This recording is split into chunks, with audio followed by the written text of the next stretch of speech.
Verdade, imparcialidade.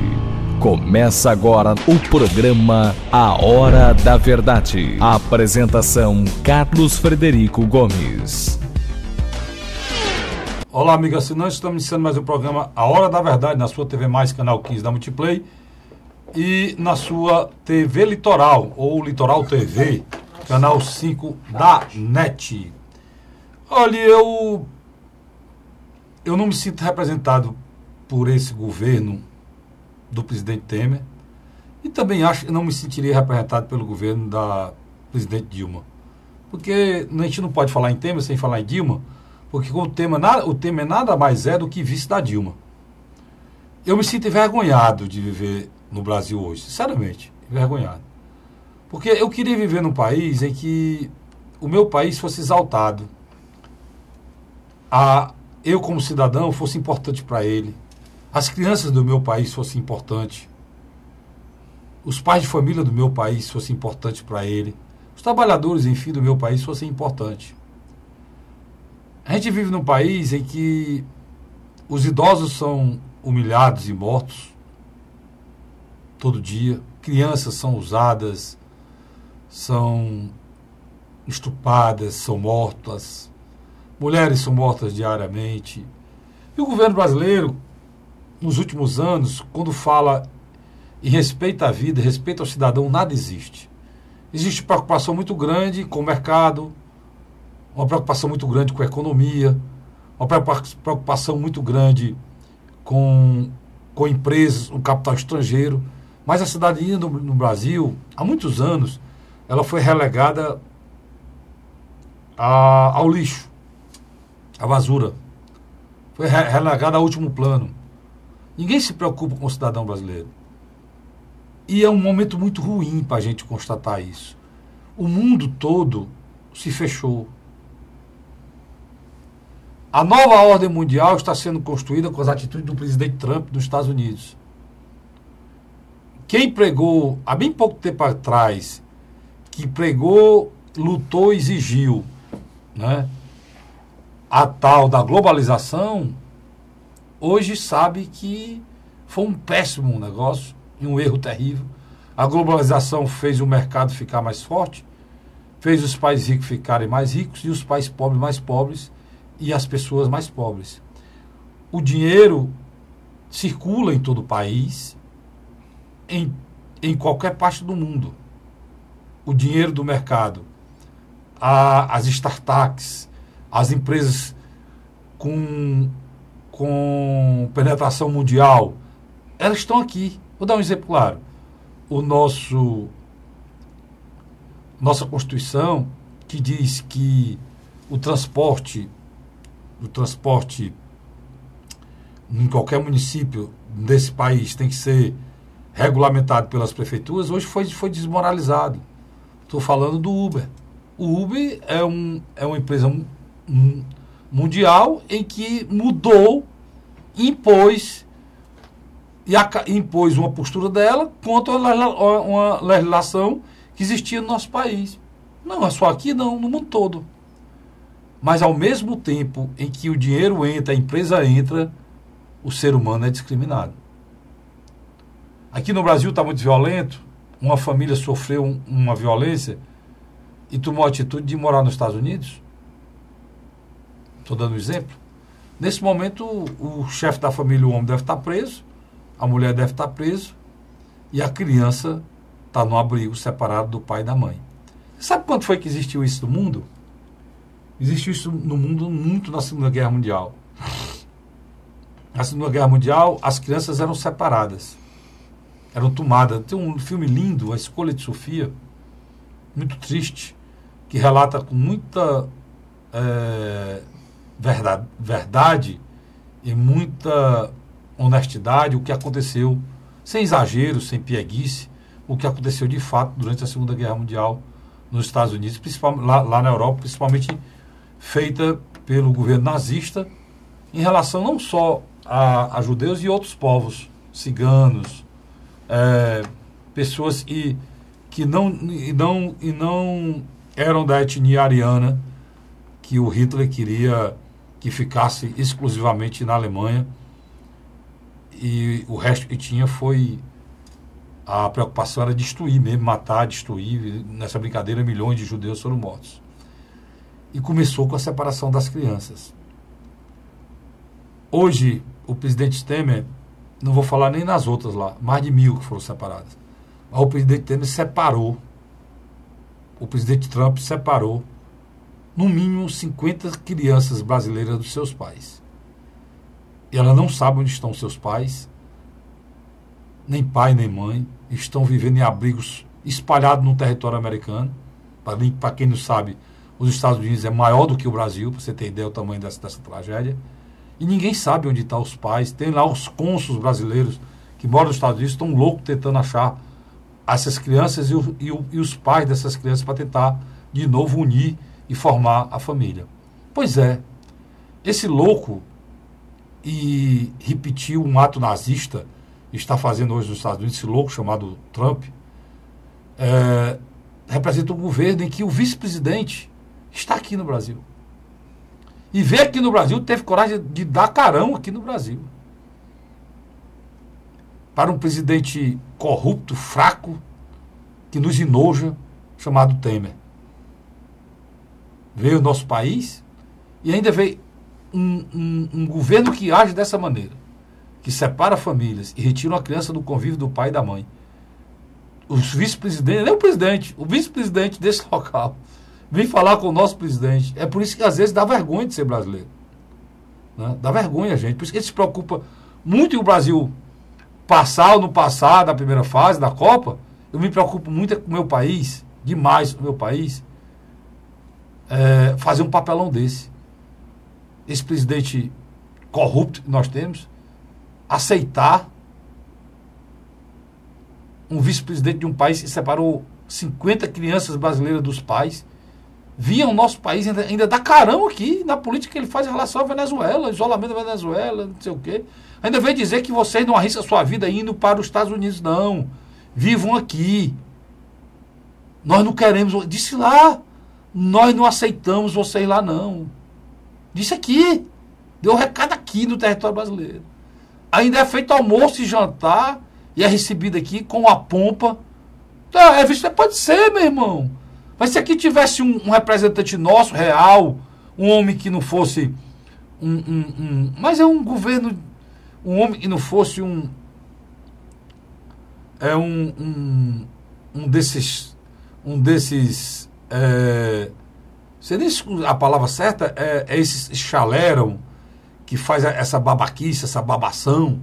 O presidente brasileiro fica baixando a cabeça e fazendo uma chaleiragem, uma babação em cima do vice-presidente americano.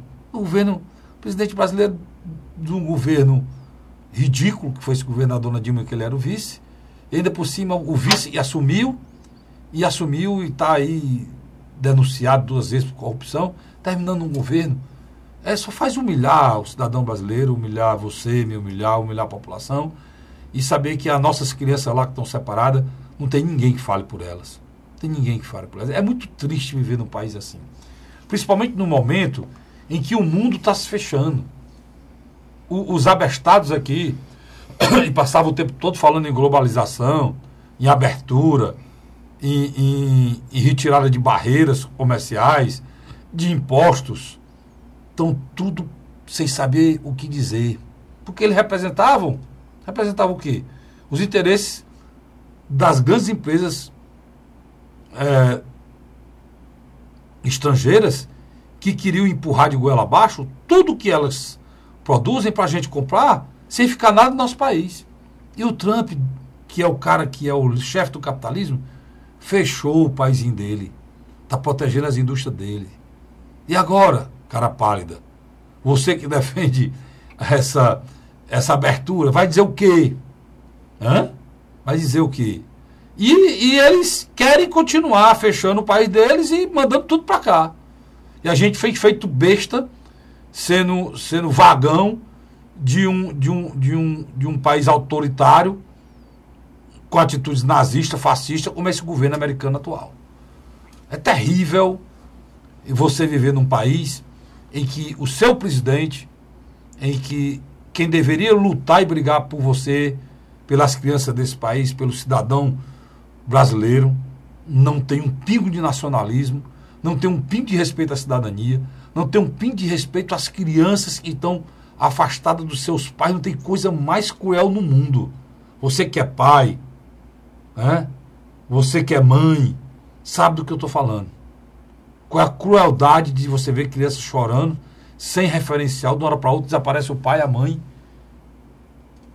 E você está pensando que são crianças maiores? São não. São crianças de 2 anos, são bebês separados. Brasileirinhos separados são mais de 50. E esse governo fraco, né? Fraco, tá pedindo alguma coisa, não teve nem coragem de pedir em público, pedindo reservadamente, porque a imprensa está cobrando. É um governo fraco, um governo que já devia não estar mais aí, porque só faz vergonha, e a gente, cada dia que passa, fica mais machucado com essa falta de respeito à cidadania, de falta de amor ao nosso país, porque nós não temos mais como dizer, não, tá ruim o Brasil, vou para outro canto. Não existe mais outro canto. Não existe mais, o mundo está fechado. A Europa não quer mais um imigrante, a Itália não aceita mais nem um navio com pessoas morrendo de fome. E pessoas estão morrendo no Mediterrâneo. O Mediterrâneo está virando um grande cemitério de africanos mortos, e eles não querem nem saber. A Europa não quer mais ninguém. Não quer saber de ninguém. Nem de sul-americano, nem de africano, nem de ninguém. Os Estados Unidos muito menos. Né? E a gente precisa fechar o nosso país e cuidar do povo brasileiro. É por isso que algumas, por exemplo, o americano escolheu o presidente para cuidar dele. Nós precisamos escolher um presidente que cuide da gente. Esse é o grande recado. E o nacionalismo está crescendo em todos os países do mundo. Eu não sei se esse nacionalismo no Brasil vai ser de esquerda, vai ser de direita, não importa. Mas que todo mundo tem medo de regime nacionalista, tem. Mas o Brasil precisa de um pouquinho de nacionalismo. Porque transformaram o nosso país num país sem identidade, num país sem respeito à cidadania, num país sem amor aos seus compatriotas, aos seus integrantes, aos seus cidadãos. Nós somos desrespeitados pelo nosso governo e não somos respeitados. Para encerrar, eu quero lembrar, os Estados Unidos já invadiu países, já construiu guerra para salvar um soldado americano. Nós temos 50 brasileirinhos que não entendem nada na vida, que não estão no nosso país porque o pai resolveu arriscá-los em uma aventura. Nem culpa eles têm.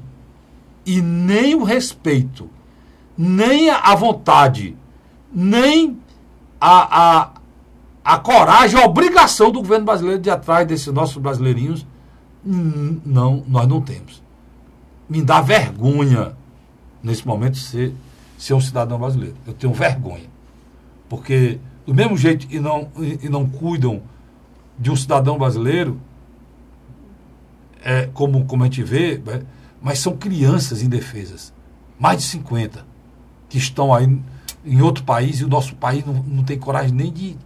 Esse cidadão, esse vice-presidente, a viagem dele para esse país era para ter sido cancelada, se aqui tivesse o presidente. O senhor não pode pisar no nosso país, não. Resolva o problema das nossas crianças que estão lá sem os pais. Mas não. Fizeram foi chalerar aqui, uma babação, né, com esse vice-presidente americano. Não deveria nem ter pisado em solo brasileiro. E, infelizmente, essa indignação não é de todo mundo, não. As pessoas acham que isso é normal. Isso não é normal. Luiz, se fosse ao contrário... Sem dúvida. Não tinha um embaixador dos Estados Unidos aqui no Brasil. Todos eles já tinham ido embora para lá. Eles já tinham tirado todos. Mas, infelizmente, a gente é um país, Luiz, que envergonha a gente, né? A gente vai perdendo o amor, o respeito, a nossa... Porque as pessoas estão pensando no futebol, né? Uhum. Na Copa do Mundo, né? Eu não vou nem falar, eu estou gravando quarta, o jogo do Brasil é quinta, o jogo do Brasil é quarta-feira, e eu ainda não sei o resultado, eu nem falar se foi a favor ou contra, nem me interessa. Eu estou querendo dizer o seguinte: as pessoas estão preocupadas e vão ficar felizes ou chorar se o Brasil ganha ou não um jogo, para enaltecer um país que nem existe. O Donald Trump, durante a sua pré-campanha presidencial e durante a sua própria campanha presidencial deixou bem claro. Ele ia construir um muro que separava os Estados Unidos do México. Diferente do que acontece entre Estados Unidos e Canadá. Você sabe quem são os 3 países que fazem parte do NAFTA? Canadá, Estados Unidos e, teoricamente, o México. Nem México, é. Não, mas eu acabei de falar na meu raciocínio aqui. O que é o NAFTA? É uma zona de livre comércio da América do Norte. Como o Mercosul aqui no Brasil. Como o Mercosul aqui no Brasil. O que eles querem estabelecer é que o negócio, que o dinheiro pode ir e vir. O cidadão não. Que conversa é essa, rapaz? No dia que é essa discussão que eu faço da esquerda. Aí o capital está acima do ser humano. O capital, as leis, as empresas transitam normalmente. O cidadão, não. Quer dizer, os Estados Unidos é interessante ter uma zona de livre comércio, porque quem é que vai comprar? Quem é que produz mais? Eu tenho chamado a atenção de alguns membros da imprensa cearense brasileira. Por quê? O nosso ódio ao Donald Trump, ele não pode ser associado ao que o americano médio pensa. O americano médio pensa mais ou menos o que o Donald Trump faz. É ironia do destino, mas é uma verdade. É uma verdade. Quer dizer, o Donald Trump abriu mão de ser uma liderança mundial para arbitrar os conflitos. O que pensa Donald Trump? Está aqui a frase que o vice-presidente falou. Só completar o raciocínio. Para as pessoas da América Central, eu tenho um recado para vocês. Ele nem sabe que está na América do Sul, mas ele pensa que está na América Central, né? Do coração, queremos que suas nações prosperem, vocês não arrisquem suas vidas e a de seus filhos tentando vir para os Estados Unidos. Até mal formulado, porque ele não está nos Estados Unidos, ele está aqui. Então, tentando ir para os Estados Unidos, não é vir, ele não está lá, ele está aqui, né? Se vocês não conseguem vir lá legalmente, eu ia dizer, se vocês não conseguem ir legalmente, que ele está aqui no Brasil, ele não está lá, não venham, ou não, tudo errado aqui. Cuidem de suas crianças e construam suas vidas em seus países de origem. É um recado, cara. É um recado. E aí, Luiz, o que tu está querendo dizer? Tu está querendo dizer que nós precisamos eleger o nosso Trump aqui? É? Não tô só querendo dizer. O Bolsonaro é o bicho mais parecido que tem com o Trump. Tô... Só que ninguém está querendo vir para o Brasil, não. Nós temos esse mesmo problema com a Venezuela. Só que lá na Venezuela, Luiz, as pessoas estão vindo para cá, o Brasil está acolhendo. O Brasil está botando no avião, está distribuindo. Para São Paulo, sei para onde, aceitou lá, acolheu, está vacinando.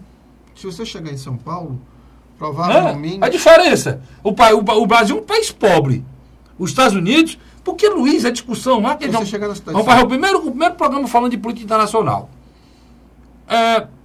Será que a Europa era o que ela é, Luiz? Tu que conhece e eu que conheço, né? Será que a Europa era o que ela é, sem o que levaram aqui da América do Sul?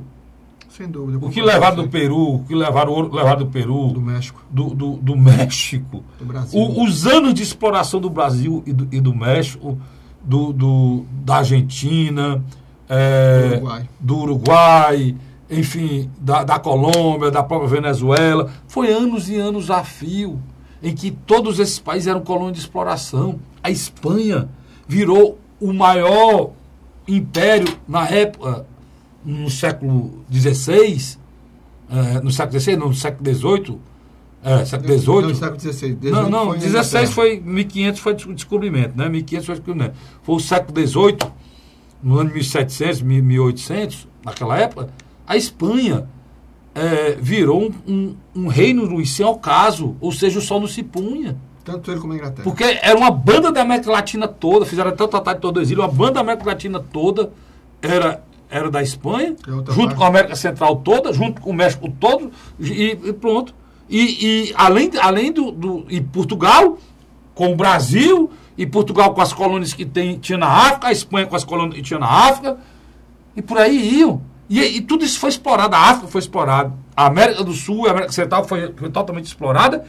E se vocês não querem que haja imigração para lá, Luiz, façam alguma coisa para ajudar esse povo. Só para encerrar meu comentário, para você pegar daí, lembrar que isso eu estou falando lá atrás, né? Quando a gente tinha a colônia de exploração. Agora, depois da guerra, que foi que aconteceu no nosso país? Depois da Primeira Guerra Mundial, que foi que aconteceu no nosso país, não? O Brasil se abriu para italianos, para japoneses. A colônia italiana no Brasil, O sul do Brasil é feito de alemão, italiano, japonês. Ucraniano. Rapaz, Rondônia. Rapaz, nós temos locais aqui no Brasil que são fechados. Eles falam a mesma língua que falam na Polônia, na Ucrânia, como o Luiz está dizendo aqui. E você vê um país que recebe todo mundo de braços abertos, você vê 50 brasileiros chegando lá nos Estados Unidos, separam o pai e a mãe. Mas não é, Luiz, assim não, separar não, assim é arrastando mesmo, arrancando nos braços, né? E levando o pai preso e as crianças mandadas para abrigo, sabe lá onde é. Quando você pega a região costeira do Atlântico e do Pacífico dos Estados Unidos, onde está concentrado o que nós chamamos os americanos mais liberais, mais cosmopolita, mais aberto aos imigrantes. Quando você entra na região central dos Estados Unidos, no interior mesmo, é um pessoal mais fechado, que não quer a entrada de estrangeiro para vir dividir os benefícios sociais do americano. Então, o que está acontecendo? O Donald Trump sabe disso, está se baseando na questão da divisão social e política do eleitorado americano e, só entre nós, cria o factoide, né? E tem a internet e todo mundo. Agora só dizer Não, e ele cria o factoide, porque enquanto a gente está discutindo essas coisas, ele... Tu sabe que a política internacional, Luiz, tu sabe disso mais ele está com aquele processo da Rússia. Isso. Em relação que todo mundo diz que ele só ganhou a eleição porque a Rússia o ajudou. Então, e houve mesmo. Isso aí houve mesmo. A coincidência naquela época, mas aquelas histórias da Hillary Clinton, esse programa não é de política internacional, mas o Luiz acompanha, eu também. Toda aquela denúncia da Hillary Clinton, agora do e-mail dela pessoal, que ela usou com questões de Estado, quando era secretária de Estado, aquilo ali surgiu, macho, em cima de papéis oficiais liberados pelo o agente americano do Wikileaks, né? Uhum. Que está onde? Está onde? Ele está na Rússia, cara. Verdade. Ele permitiu com que... Ele está liberando, de acordo com as eleições, isso aí. De interesse dele. Inclusive, algumas empresas de internet que estavam potencializando no Facebook, com aquelas coisas lá, iam fazer aqui no Brasil a mesma coisa que foi feito do lado lá da Rússia. Agora, só lembrar uma coisa para vocês aí, que aí a minha revolta continua. Esse programa não é internacional, nós estamos discutindo o nosso país. Infelizmente, nosso país, nós somos humilhados pelo resto do mundo sempre. Eu quero lembrar para esse presidente fraco, esse presidente que nos envergonha, o presidente Temer, que a política de mais conhecida em termos de, lá no Itamaraty, em termos de política estrangeira, é a da reciprocidade. Você tem o direito de fazer igual, ou melhor, você tem o direito de fazer igual o que fazem com você. Ou seja, se num país fechar a porta para a entrada de brasileiros, você fecha a porta para a entrada de americano. Eu me lembro demais, e o Brasil tomou atitudes em relação a voos, né, aqui no Brasil, dentro da política de responsabilidade, pelas mesmas atitudes que estavam tomando em relação a brasileiros lá, o tratamento. Fizeram o tratamento aqui, teve um piloto, e teve que passar por uma vistoria e passar, que ele simplesmente bateu a foto com uma atitude obscena. Deu um cotoco, né? Com raiva, porque o Brasil, durante 10 dias apenas, manteve o mesmo tipo de tratamento que estavam dando os brasileiros quando embarcar lá nos Estados Unidos. Né? Então, nós temos que ter homens, agora no dia 7, dia do meu aniversário, nós vamos eleger um presidente, né, Luiz? Nós temos que ter homens que respeitem a nossa cidadania. Nós somos brasileiros, cara. Nós somos brasileiros para gritar gol, não. Nós somos só brasileiros para botar bandeirinha em futebol, não. Nós temos que ser brasileiros para lutar pelo nosso país, para ter dignidade, para ter amor de ser por nosso país e exigir que as pessoas nos respeitem, porque nós somos um país grande mesmo, na exceção da palavra, não é só no tamanho, não. Mas, infelizmente, os nossos governos são medíocres, são pequenos. Esse é o grande problema. Nós somos um grande país com governos pequenos e medíocres. Porque a maneira que o cidadão brasileiro é tratado é imoral. Mas a gente só se lembra que é brasileiro para cantar a musicazinha do eu sou brasileiro, com muito orgulho. Orgulho de quê? Se tem criança brasileira ser separada de pai em outro país e o governo brasileiro não diz uma palavra. Eu tenho vergonha de ser brasileiro. se continuar governos como esses que a gente tem tido nos últimos anos. Tá certo? Tem vergonha. Vou pro rápido intervalo e volto já já. Sai daí não. A Hora da Verdade.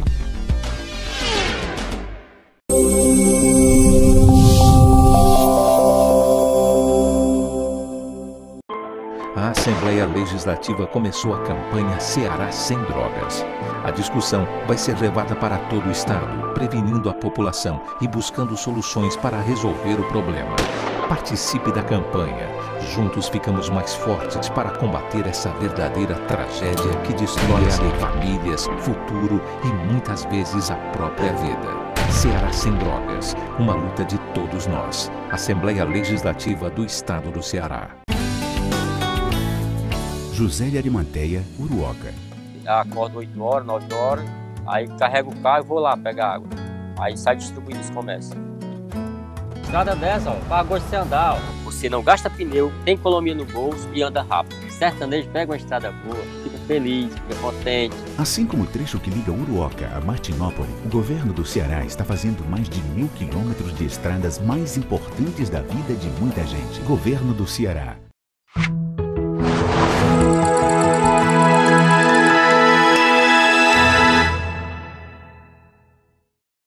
A Hora da Verdade. Estamos de volta com o segundo bloco do programa Hora da Verdade, na sua TV+, canal 15 da Multiplay, na sua Litoral TV, canal 5 da NET. Luiz, cara, muita gente associa o Temer, o Trump ao Bolsonaro. Vamos ter um governo assim, se o Bolsonaro ganhar, dessa mesma maneira aí? Não, são duas naturezas diferentes. São duas naturezas diferentes. Por exemplo, nos Estados Unidos não havia um governo enfraquecido que estava passando o bastão. Você tinha o Obama, que tinha demonstrado que a economia, desde o final de 2008, com aquela crise nas bolsas de valores, estava muito fragilizado. O Obama, quando entregou para o Donald Trump, já estava a economia reagindo. Tanto que no primeiro ano do Trump, você nota... Mas a economia melhorou muito com o Trump. Não, mas é que o Obama entregou numa situação melhor. Então, a discussão sobre crise financeira, corrupção lá... Você sabe por que eu lhe fiz essa pergunta, sabe? Eu sei. Porque você falou aí no bloco passado, cara. É. Você quis dizer que o sentimento do povo americano é o mesmo sentimento da classe média brasileira que vota no Bolsonaro. Você que falou. Sim, tem semelhanças. Eu estou dizendo que você falou. Tem semelhanças. Se você está quem está queimando o Bolsonaro é você, não sou eu não. Então, só lhe fiz a pergunta. Você disse no seu comentário que o sentimento do povo americano em relação à imigração... O americano que mora na região central. Pois é. Que não era o mesmo litoral. sentimento da classe média brasileira em relação a algumas coisas aí. Algumas políticas sociais. Pronto. Distributiva de renda. Pronto. Sabe? Ou seja, o eleitor Bolsonaro é contra pobre, é contra imigrante, é contra Bolsa Família. É isso aí? Sim, uma parte sim. Muito sensível. Muito sensível. É um dos problemas que eu acho que o Bolsonaro não consegue crescer mais. Porque quando ele faz alguns discursos para agradar um determinado público, ele afasta outro. Mas uma coisa eu lhe garanto. Com todo o discurso do Bolsonaro, às vezes, não conseguindo abranger contingentes maiores de cidadãos eleitores, ele termina essa semana uma pesquisa em Minas Gerais, tendo nada mais, nada menos, Carlos Frederico, 30% dos votos. Sim, mas ele é um cara, se a gente for pensar nisso aí, ele é um cara que ele já tentou vincular a imagem dele a do Trump. Não, ele vincula. tenta ser recebido, tudo. Não, e não tenha nenhuma dúvida se o Donald Trump gravar o vídeo. É isso que eu ia fazer. Apoiando a candidatura do Bolsonaro, que aí é uma coisa, eu vou perguntar aqui, que é muito séria. A candidatura do Bolsonaro pode ter influência estrangeira já? Tem. Mas você sabe que você está falando é muito grave. Tem. Quando você pega uma figura como filósofo... Olavo, financeira não, né? Também. Financeira também, já? Mas tu sabe que é proibido por lei. É assim, mas a logística, né? Tu sabe que as pessoas falam que, no caso, o governo Lula não era para ter caído, porque recebeu 1 milhão do governo do Gaddafi. A gente discutiu isso aqui, cara. Sem dúvida. Da Líbia. E a política brasileira, a legislação brasileira é terminantemente proibido você receber recursos de outro país para financiar a campanha aqui. Isso é um dos piores crimes que pode haver. Carlinhos. Inclusive dá 30 anos de cadeia, uma coisa desse caso aí. Mas Inclusive o Lula está sendo acusado disso. Não sei se vai... Se há... Está na pauta. Se a delação do Palocci, que acabou de ser homologada, e não está dentro não está dentro dessas premissas. Você tem ideia. Então, sobre o pessoal do Bolsonaro, vocês estão me assistindo aqui no Ceará, diga para ele, para não receber dinheiro de lá não, porque se receber dinheiro lá do Trump, não dá certo aqui não. A lei é terminantemente contra e não dá nem toma posse. Mas que tipo de apoio seria? Os grupos ultraliberais na área econômica lá nos Estados Unidos... Você repassa para os caras daqui do Brasil, os do Brasil aqui... Porque ele tem instituições aqui. Pois é. O que é que eles vão fazer? Eles não podem dar dinheiro para a campanha, porque o financiamento privado foi proibido. Não pode. Mas eles podem... Não, eles não podem empresa. Como cidadão, todos eles podem. Então, isso aí. Se arrecadar na internet... Já está até aberto, Luiz. Agora você me respondeu. Sim, mas então os cares daqui, não pode dizer que os vinhos de fora para entrar aqui. Mas os recursos virão de fora. Não, pode ser o seguinte, você fala, os caras liberais, os empresários liberais que estão aqui, que pensam como esse pensamento lá de cá, podem passar a contribuir para a campanha do... O cara tem uma fundação nos Estados Unidos ou em Israel, tem um escritório aqui em Fortaleza, ele pode ajudar. Eu vou só falar um advogado para ver que é isso aí. Não, estou dizendo... Mas eu quero dizer para você o seguinte... Eu fiquei preocupado, porque o presidente Trump, ele tem tido atitudes contra a cidadania... Mundial. É terrível. Cidadania mundial. Terrível. Porque você viver no mundo, olha, eu quero que vocês entendam qual é a minha preocupação. Luiz, a gente viveu atrocidades, a pessoa pensa há muito tempo, não é minha idade, cara. Há 50 e poucos anos atrás, o mundo matava seres humanos com gás dentro de um quarto e depois fazia sabão. Quer dizer, a gente passou um tempo vivendo para que isso não voltasse. Hoje em dia, o que é que você vê no mundo hoje? Você vê pessoas negras da África, sírios que estão em guerra, e aí a questão religiosa e racial é uma coisa terrível, e também xenófoba, porque a discriminação do lugar, de onde a pessoa vem. E nós brasileiros estamos sujeitos a isso, afeitos a isso. Só que nós somos um país, Luiz, que recebeu gente do mundo todo. A propaganda do Brasil... Mas o próprio Estados Unidos recebeu gente do mundo todo. Houve uma época também que eles fizeram uma política de braços abertos. Mas nós não somos líderes no mundo, não. Nós. Eu sei, mas... Quem é líder do mundo é eles. Eles que querem liderar a humanidade. Vamos lá, o ponto que você quer chegar, eu concordo, veemente. Mas também, por outro lado, existe uma certa, não razão, mas uma certa racionalidade por parte dos americanos. Quer dizer, vamos dar um exemplo bem simples e objetivo. Os cartéis de droga estão dominando literalmente o México. E eles fizeram o quê pela América Latina? Sim. Por exemplo, eles podiam ter feito muito para a América Latina e ter combatido a cocaína na Bolívia, ter combatido a cocaína na Colômbia, ter combatido Pois é, na Colômbia eles depois, e o país dele está quase destruído, que eles foram. Então, são coisas, Luiz, e que eu estou preocupado, já saindo deles e voltando para cá, porque tem umas coisas antagônicas no Bolsonaro. Ele é liberal para umas coisas e, ao mesmo tempo, não é para outras. Não sei se... Deixa eu trazer aqui para a nossa realidade. Eu captei o que você quer fazer. Vamos lá. Um exemplo simples e objetivo. Captou, meu guru? Vamos ser bem objetivo. A nossa classe média fortalezense, a classe média de Recife, de São Paulo e Rio de Janeiro. Aquela classe média já consolidada, que já está na terceira geração. Mora em condomínio de luxo ou... Como você. Não chego a tanto não conhece a periferia, só toma café em shopping, mora aqui na... O que acontece? Eles têm uma visão de apartheid social. Eles têm uma visão. Entendeu? Olha a prestação que ele está falando. Agora é interessante. Se você disser que o Bolsonaro defende o apartheid social, ele não defende isso. Ele não defende isso. Ontem eu estava assistindo... Ele não é o Donald Trump. Eu estava assistindo Roda Viva. O que assemelha o Donald Trump e o Bolsonaro é o aspecto nacionalista. Só que o Donald Trump é um nacionalista excludente. Ele só quer saber Sim, do esse americano. nacionalismo é que eu quero entender. O Donald Trump é um nacionalista excludente que cuida do país dele, né? Aqui no Brasil os caras são nacionalistas para entregar o país. Como é que o cara pode ser nacionalista, cuidar da classe média, ao mesmo tempo ser liberal para entregar tudo que a gente tem? Porque é o pensamento do Bolsonaro. Estado mínimo. É complicado mesmo, eu concordo com você. Os Estados Unidos lá é Estado mínimo, eles vão abrir. Né? Explica Nos Estados Unidos ele está fechando tudo para as empresas nacionais não serem atingidas. A China que eu digo. Explica o telespectador, o economista, você está querendo falar do economista hoje que cuida da pauta de um provável governo de Jair Messias Bolsonaro, que é totalmente liberal. Estado mínimo. É o mesmo pensamento do PSDB, cara.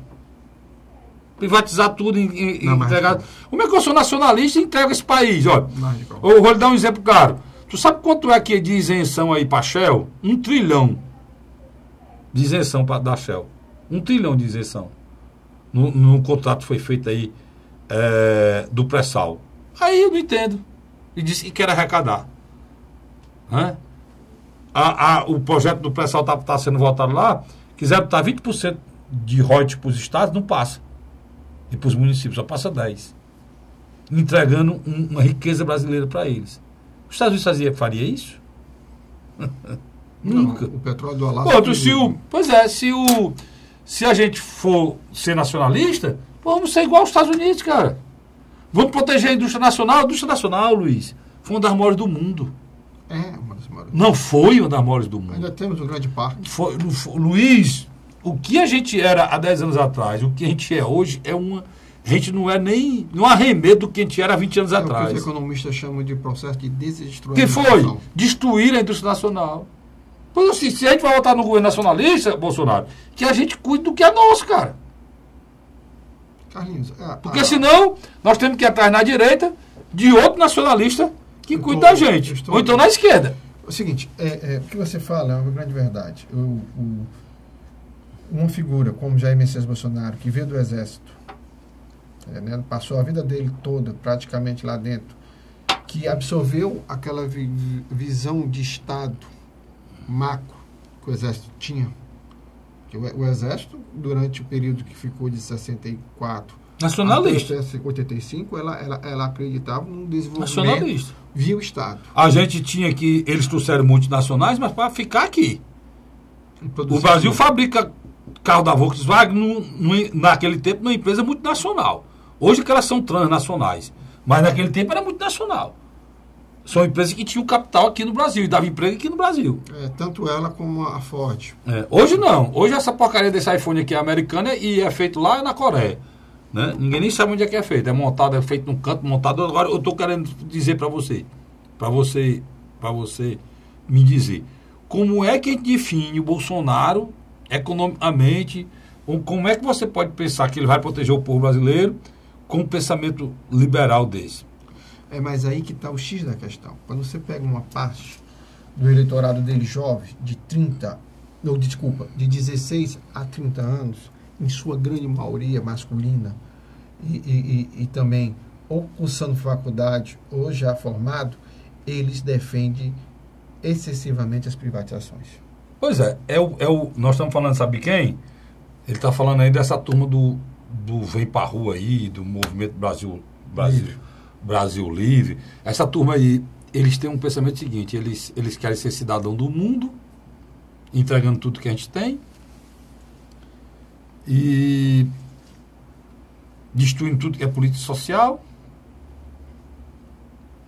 e fazendo o mundo só deles, né, Luiz? Mas, Carlinhos, só para mudar um pouco aqui, essa semana o presidencial Ciro Gomes teve uma grande vitória. Na reunião dos diretórios estaduais... Vamos sair do Bolsonaro para o Ciro agora. As reuniões dos diretórios estaduais do Partido Socialista Brasileiro está se direcionando para apoiá-lo. Eu acho que não tinha saído para o PSB não, né, Luiz? Quem teve uma candidatura como a do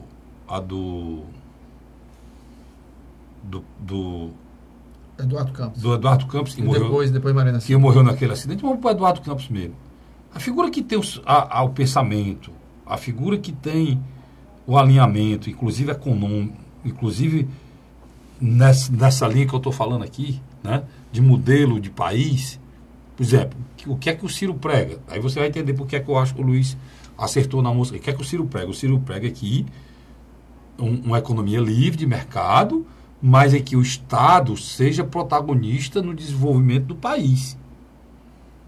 Petrobras, política de petróleo, o país tem que investir em refinaria para baixar o preço. Por quê? Porque são coisas estratégicas. Energia, o país não pode entregar energia para os caras, porque são coisas estratégicas. Questão da saúde, medicamento, o Brasil não pode entregar as patentes, medicamento, porque são coisas estratégicas, são coisas que o Ciro fala diariamente, né? Aí não é Estado mínimo. Você tem economia de mercado, mas que o Estado funciona não para fazer aparelhar a Embrapa, como o Lula fez, como para aparelhar a Petrobras, que quer aparelhar. Aparelhar com a figura do partido lá. Não tem nada a ver, tem competência nenhuma, só é partidário amigo, vai lá para a cabeça da direção de uma estatal. E potencializar, Luiz, as estatais que fazem parte desse processo de desenvolvimento econômico. É esse o pensamento do Ciro. Por isso que você tem razão. É a mesma coisa que pensava Eduardo Campos. Mesma coisa. Só que um governo que valorize e potencialize as políticas sociais, como Bolsa Família, como criação de emprego e renda, como desenvolvimento do Nordeste. O Brasil não pode continuar a vida toda dizendo que é uma república federativa e tem mais de 10, de 12, 13, 14, 15 estados da federação, mais da metade, pobres. Pobres. Que a própria Constituição diz que eles têm que ser tratados de forma igual, né, Luiz? De passagem, com misérias africanas, né? Pois é, os índices de pobrezas africana. Qual é um dos problemas? Vamos explicar para vocês. É a história do imposto na origem. Vamos aqui Na origem, por exemplo, São Paulo produz quase tudo que a gente consome, né? Quando você compra uma televisão produzida em São Paulo, o imposto fica onde? São Paulo. E aí quem compra aqui? Aí o brasileiro, o cearense trabalha, ganha o dinheiro dele, pega o dinheiro dele, compra a televisão nos Estados, lá em São Paulo, ou um carro em São Paulo, ou o computador em São Paulo, porque a fábrica é lá, o dinheiro do imposto fica lá. Aí você pega a produção do cearense, que produziu, ganhou o dinheiro, e dá imposto para o estado mais rico do país. Pode continuar, Luiz? Se não é lá na Zona Franca, né? A mesma coisa na Zona Franca, na Zona Norte. Isso pode continuar? Isso aí nós vamos parar onde desse jeito aí? Cada dia que passa São Paulo mais rico, cada dia que passa o povo cearense mais pobre. E o que vale para o Ceará, vale para o Piauí, vale para Pernambuco, vale para o Rio Grande do Norte, vale para Roraima, vale para o Acre. São os estados pobres do país. Tá certo, sem dúvida. Né? Aí o Ciro, do jeito que você está me dizendo aí, o Ciro vai conseguir o PSB. Aí o PSB ontem, quem estava no Roda Viva era a Manuela Dávila. E várias vezes ela foi questionada, Luiz, se a candidatura dela podia sair, porque as pessoas sabem que existe uma negociação. Ela disse que o eixo lá de negociação era PDT, PSOL, PCdoB, ela e PT. Esse era o arco de aliança. Se eles achassem uma candidatura que pudesse uni-los, a candidatura dela não seria impassível. Ela deixou praticamente que antes do PSB, Luiz, falava-se no PCdoB. Alguma novidade em relação a ela? A saída dela para apoiar? O PCdoB falou que podia apoiar o Ciro. Não, ele deverá apoiá-lo. Quando você pega Mas alguma novidade essa semana sobre isso? Não. O próprio governador, o Flávio Dino, que vai para a reeleição no Maranhão, tem deixado bem claro que o melhor para ele mesmo seria apoiar um candidato que tem força no Nordeste, como Ciro Gomes. O PCdoB só tem o Maranhão? Só tem o Maranhão. Só tem o Maranhão. Na qual vai tentar reeditar uma coligação para derrotar o clã Sarney, né? Que é difícil lá. Ele conseguiu a primeira vez. Mas eu acho que se ele conseguir essa aliança com o Ciro Gomes, talvez se torne mais fácil ele derrotar pela segunda vez. Nós temos que ir para o intervalo, né? Depois eu vou para o intervalo, mas eu vou voltar com o Luiz falando. Política local. Além da política local, um pouco mais ainda da política nacional, porque o Zé Disseu foi solto. Foi solto lá na segunda turma, né? Onde ia ser solto também o Lula. A gente falou isso na semana passada. Só que o Fachin tirou o processo, ia ser votado na segunda turma e levou para o pleno. Então, e recorreram. Nós vamos falar sobre essas artimanhas da justiça, já, no terceiro e último bloco do programa Hora da Verdade. Sai daí não. A Hora da Verdade.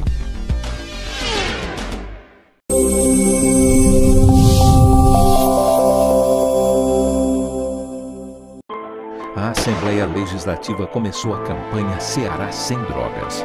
A discussão vai ser levada para todo o estado, prevenindo a população e buscando soluções para resolver o problema. Participe da campanha. Juntos ficamos mais fortes para combater essa verdadeira tragédia que destrói famílias, futuro e muitas vezes a própria vida. Ceará Sem Drogas, uma luta de todos nós. Assembleia Legislativa do Estado do Ceará. José de Arimateia, Uruoca. Acordo 8 horas, 9 horas, aí carrego o carro e vou lá pegar água. Aí sai distribuindo os comércios. Estrada dessa, ó, para gosto de você andar, ó. Você não gasta pneu, tem economia no bolso e anda rápido. Sertanejo pega uma estrada boa, fica feliz, fica contente. Assim como o trecho que liga Uruoca a Martinópole, o governo do Ceará está fazendo mais de 1.000 quilômetros de estradas mais importantes da vida de muita gente. Governo do Ceará.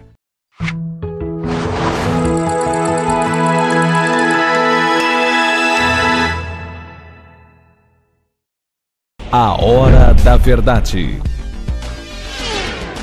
Estamos de volta com o terceiro e último bloco do programa do programa Hora da Verdade na sua TV+, canal 15 da Multiplay, na sua Litoral TV, canal 5 da NET. Eu falei pela ordem, mas é o programa que eu faço, você assiste também lá na TV Fortaleza e na TV Assembleia, o programa pela ordem. Muitas vezes o Luiz está comigo também lá no programa pela ordem, ultimamente mais ainda, porque nessa época de campanha, os políticos e os secretários estão tudo viajando, né? Literalmente. Ninguém consegue achar ninguém Não, os partidos que o digam, para né? entrevistar, não. Pois é. Mas, Luiz, soltaram o Zé Disseu na segunda turma, onde ia ser votado onde ia ser votado aquele pedido do Lula, né? De revisão, né? De revisão da prisão dele em segunda instância. Quer dizer, o que você nota? Você nota que Gilmar Mendes, principalmente com Lewandowski e Dias Toffoli, estão liderando na segunda turma toda a desmontagem do que o juiz Sérgio Moro e o juiz Bretas fizeram. Sérgio Moro em Curitiba e Bretas no Rio de Janeiro. O que já foi solto de indivíduos com provas para ficar o resto da vida presa lá do Rio de Janeiro, através de seu Gilmar Mendes. Agora o Gilmar Mendes soltou... Nem barata é presa lá no Rio de Janeiro, viu? Se depender do Gilmar Mendes. O Gilmar Mendes soltou agora, dessa semana, ele soltou... Do doleiro, do cara financiador. Daquela operação... O nome da operação, Luiz? São tantos, meu amigo. Tanta operação que a gente mais era câmbio, né? Câmbio, alô, aquela do câmbio que só envolve doleiro. Essa operação... Um dos doleiros mais importantes estava o Gilmar Mendes soltou. Parece que ele não gosta de doleiro preso, não. Sei por que Luiz. Agora, só entre nós, é preciso rever e abrir essa caixa preta do judiciário brasileiro. É inadmissível. O país tenta se passar limpo e, no entanto, a gente pega figuras nefastas como Dias Toffoli, que vai assumir agora o Supremo Tribunal Federal, pega figuras como Gilmar Mendes, e entre outros. Uma figura como Zé Disseu não pode estar solto. Olha, o ministro Lewandowski, Luiz, presidente da segunda turma lá, cobrou na terça-feira agora, passada, que o tribunal julgue em definitiva as ações que tratam da possibilidade da prisão após condenação em segunda instância. A cobrança foi feita por Lewandowski durante a sessão da segunda turma, colegiado formado por 5 ministros. Esse colegiado aqui está soltando todo mundo. É responsável por julgar os processos da Lava Jato no Supremo. Além de Lewandowski, entrega a segunda turma o ministro Edson Fachin, relator das ações da Lava Jato, Dias Toffoli, Gilmar Mendes e Sérgio de Mello. A escolha da data para o julgamento das ações é atribuição do presidente do STJ, a ministra Carmen Lúcia, mas ela tem resistido em colocar em pauta as ações que tratam do tema.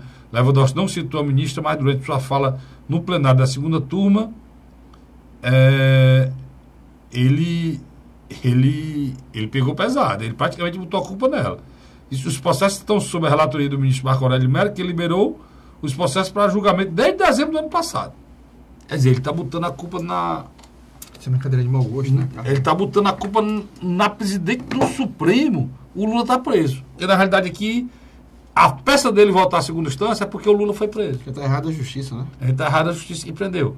Só que quando a gente fala em Lula, porque no Brasil é assim, uma pessoa vale mais do que 1000. Mas no meio dessa segunda instância preso, tem o quê? Assassino, que está preso e pode ser solto essa decisão. Vai dizendo aí, Luiz? Doleiros. Latrocida. Não, vou nem falar dos caras que colaram em branco, não. Pedófilo, que estupra criança. Vão soltar o Lula e o Lula vão soltar essa raça todinha aqui, que está preso em segunda instância. Porque a questão é criminal. Não é só o crime do colarinho branco, não, né, Luiz? É mais profundo, como você falou. Você deixou bem claro aí que nós estamos vivendo um processo de que... A Lava Jato está sendo desmoralizada, Luiz? Está sendo desmontada. Está sendo desmontada. Está sendo desmontada. E aí eu tenho que tirar o chapéu para o seu doutor Gilmar Mendes. Pode-se dizer tudo dele, negativamente. Mas dizer que ele não está cumprindo o que ele prometeu, ele está. Ele literalmente está liderando, junto com junto com Lewandowski e agora o futuro presidente da casa, o Dias Toffoli, todo esse movimento. Quando vai para o plenário... O Marco Aurélio já tinha reclamado, né? E não tinha sido votado, agora o Dias Toffoli, né? Está aumentando, né? Tá. A questão da segunda instância.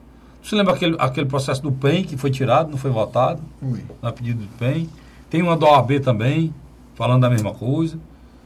Aqui a estratégia do Écio Fachin, quando ele sente a situação complicar-se, ele literalmente...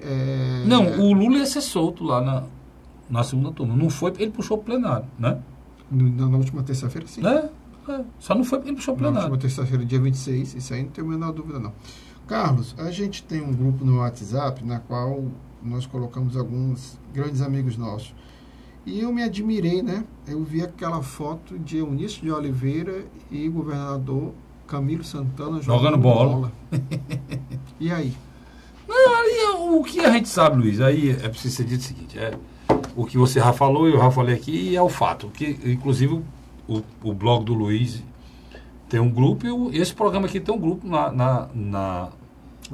WhatsApp, feito por mim pelo Luiz.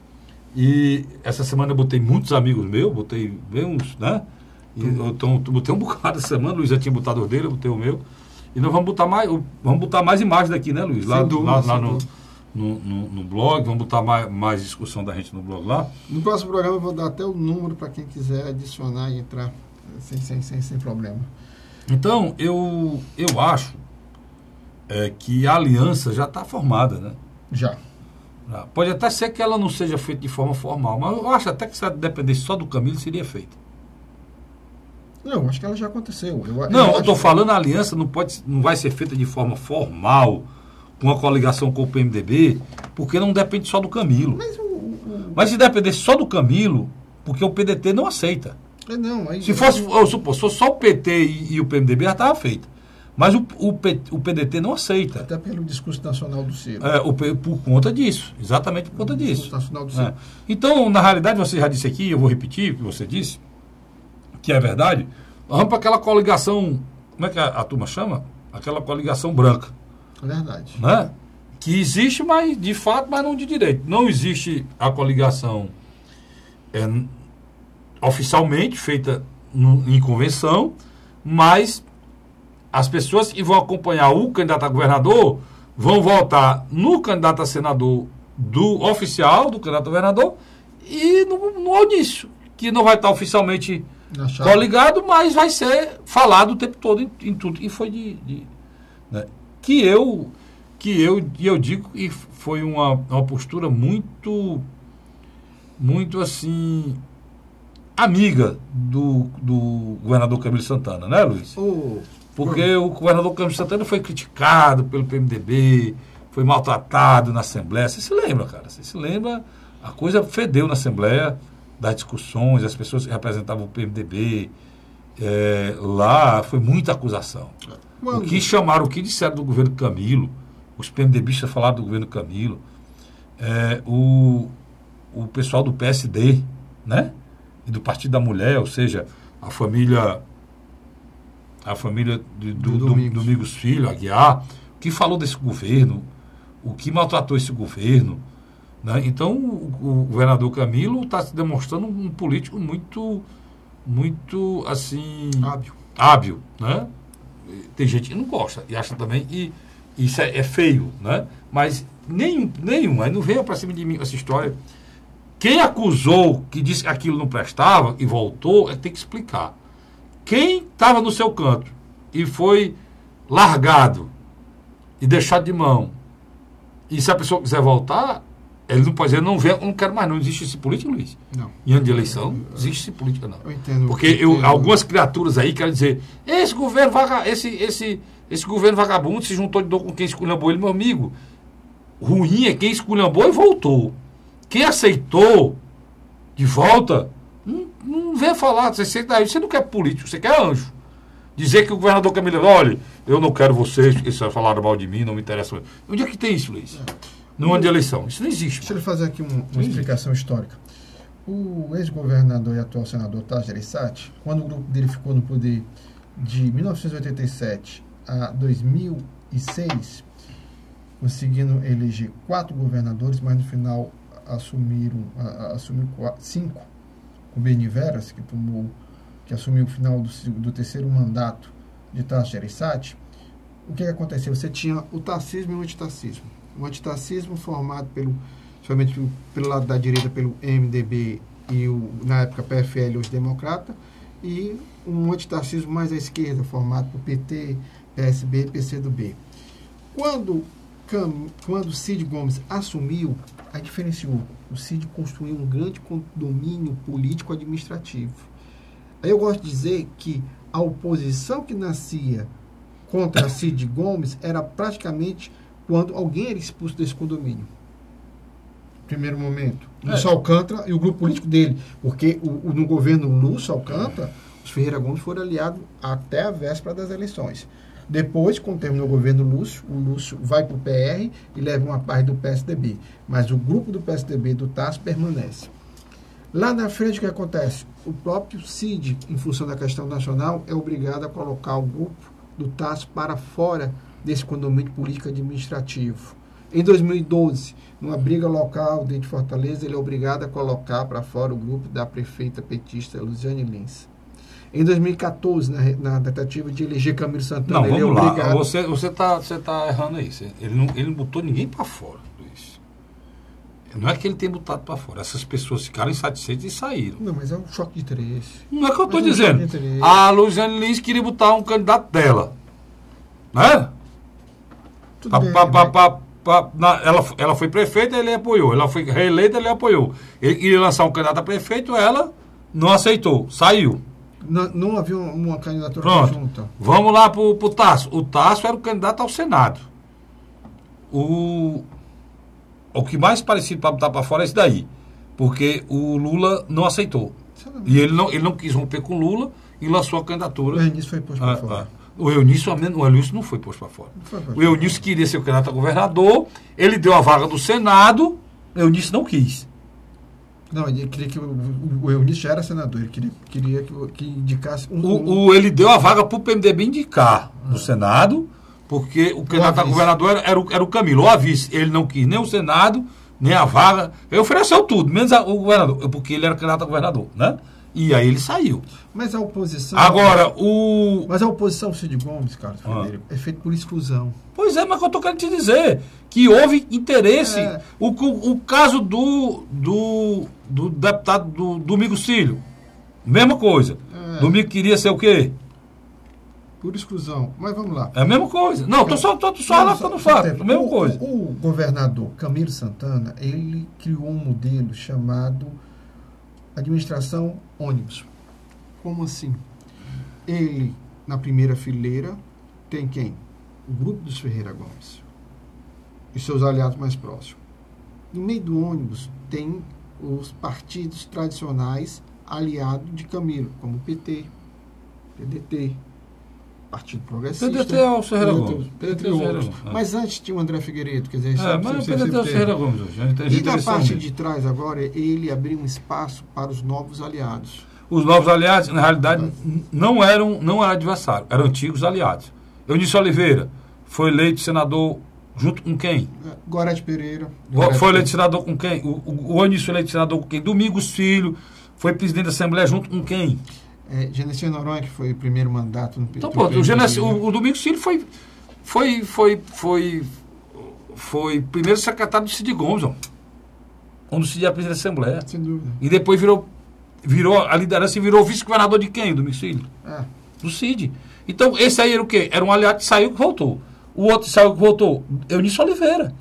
A exceção do Eunício como liderança estadual foi para o Senado. Quem costurou a eleição do Eunício para o Senado? Sem dúvida. Em detrimento de quem? O Cid Gomes brigou com o Tasso Gereissati, mas apoiou o Eunício Oliveira para o Senado. Sem dúvida. Então, o que acontece? O Camilo Santana, ele constrói uma frente ampla. Ele está trazendo aliados que ele está tentando colocar em posições estratégicas. Deverá ter 2 chapas proporcionais de deputados federais, estaduais e candidatos ao Senado o apoiando. Isso é um fato inédito. Deixa eu lhe fazer uma pergunta. Difícil você responder. E como é que o Tasso é adversário? Não, o Tasso não é adversário. Não, deixa eu terminar, mas como é que o Tasso é adversário e o Maia Júnior é secretário? Como é que o Tasso não está nesse ônibus aí, o Maia Júnior sendo secretário do Camilo, hein? O próprio PSDB no interior, a maioria dos prefeitos vai apoiar a reeleição de Camilo. Isso é muito notório. O presidente da Federação da Indústria do Estado de Ceará, que é filiado ao PSDB, Beto Estuda, já declarou essa semana que difícil você entender a política do Ceará. Quer dizer, Agora, Luiz, tem uma dificuldade aí, você falou, eu não quero deixar de falar sobre isso, tem uma dificuldade aí. A situação do Eunício para o Senado não está ainda, assim, eleitoralmente ainda precisa ver as pesquisas, né? Porque tem candidaturas fortes aí, na oposição, como tem a do Girão, né? Que é do PROS, né, Luiz? É do PROS. É do PROS, que é ligado ao Capitão Wagner, que é um grande puxador de voto. Girão. Eu, inclusive, vou chamá-lo aqui. Vamos tentar ver se a gente conversa antes da campanha, Luiz, com os candidatos a senadores, né? Eu acho que sim. É mais fácil. Com o pré-candidato a senador, né? Depois a gente pensa ver se a gente conversa com o Girão. Tem vários aí, né, Luiz? No próximo programa vamos falar aqui quem são os possíveis candidatos ao Senado. Sem dúvida. São 2 vagas, essa é muita gente, né? Muita gente. E o grande dilema que eu acho que vai acontecer lá na chapa de Camilo Santana é que eu acho que o PDT vai lançar 2 candidatos ao Senado. Você acha que é o Cid e o André? Eu acho. Acho que a confusão vai ser grande nesse aspecto. Se for disso aí, fica ruim pro senador Eunício, né? Fica. Luiz, obrigado, viu, Cássio? Obrigado por ter vindo aqui mais uma vez, o nosso chamamento. Você está no programa Hora da Verdade, está chegando ao final. Esse é Luiz Cláudio Barbosa, eu sou Cássio Frederico Gomes. Terminamos o programa e agradecemos a você, a sua audiência. Até a próxima semana, se Deus quiser.